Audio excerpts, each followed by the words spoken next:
My name is Chloe. I am 27 years old and I live in London. My family is very wealthy. We live in a huge house and we have everything money can buy. However, my parents are very strict. They tell me what clothes to wear, they decide who I can talk to, they even choose my friends. My mother often said, "You must be perfect, Chloe." She believed appearance was everything. But I did not want that kind of life. I wanted to be free. I wanted to make my own decisions. One evening, my parents sat me down. They told me they had found a husband for me. He was a rich man from a powerful family. I had never met him before. My heart felt heavy. I said, "No, I cannot marry him. I do not love him." But my parents did not listen. They said love is not important for marriage. Status and family name are the only things that matter. I felt sad and angry.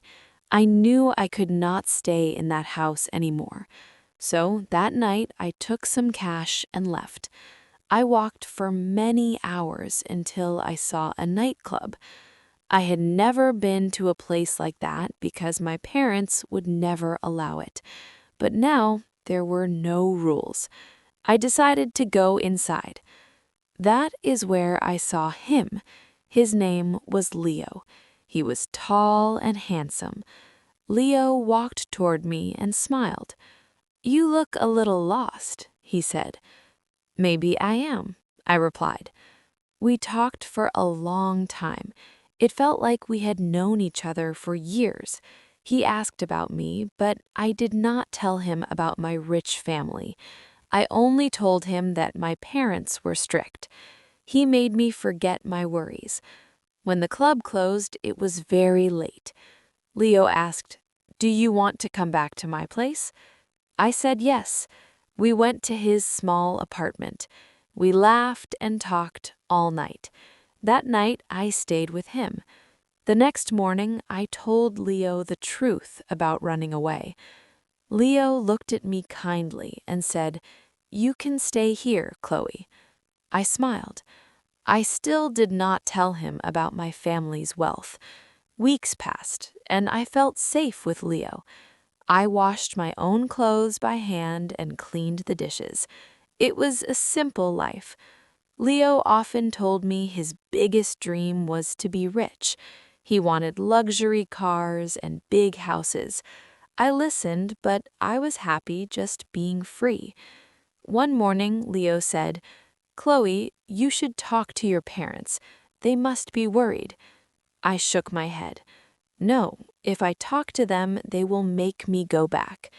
He insisted. "Maybe they have changed. Maybe they truly miss you." He talked about this for many days. Finally, I decided to call my mother. When she heard my voice, she began to cry. Then my father took the phone. He apologized and said they missed me. He invited me to dinner and added, "Please bring Leo with you." I told Leo about the invitation. He looked very pleased. "This is good, Chloe," he said. "They can see how happy you are." On the night of the dinner, we arrived at my parents' mansion. Leo shook my father's hand firmly. He smiled at my mother. He listened carefully when my father spoke about business. He knew exactly what to say. My parents liked him very much. After the dinner, my relationship with my parents improved. They started sending me messages again. I was happy. One day, Leo asked, "Can you lend me some money, Chloe? My business is in trouble." I trusted him. He had given me a home when I had nothing. I gave him a few $1,000s. I thought he would pay me back. But soon he asked again and again. The amounts got larger each time. I told myself it was fine, but one night I heard Leo talking on the phone. "Don't worry," he whispered. "I'm working on getting the father's money." My heart began to beat fast. I stood still, listening, but he ended the call quickly. I felt sick. I decided to visit my parents. When I arrived, they looked sad. My mother said, "Leo came here yesterday. He asked for money, Chloe. He said it was for a new business." I froze. Leo had asked my parents for money too. I said goodbye and rushed back to our apartment. When I walked in, I looked at him and asked, "Did you ask my parents for money?" "Yes," Leo admitted, "but I did it for us, Chloe, for our future. I love you." "You lied to me," I shouted. Tears filled my eyes. Leo got down on one knee. He pulled a shiny ring from his pocket. "Marry me, Chloe. I will prove my love. I will change. I will never ask for money again." I was confused. I loved him and I wanted to believe him, so I said yes. We had a small wedding. My parents came, but they were quiet. For a short time, things were peaceful, but one night, while Leo was in the shower, his phone lit up. A new message appeared on the screen. It was from a friend. "Did she give you the money yet?" My hands began to shake. I unlocked the phone and saw old messages. Leo had written, "She is rich. I will make her love me. Then I will have everything." My heart broke into pieces. Leo had planned every step. He did not love me. He only loved my money. I knew I had to leave. I packed a small bag and wrote a note.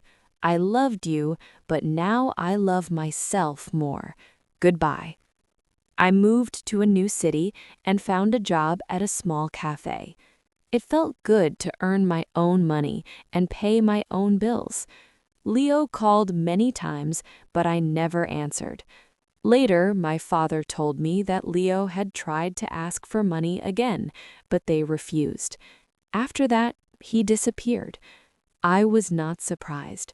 I was no longer trapped in a life chosen by others.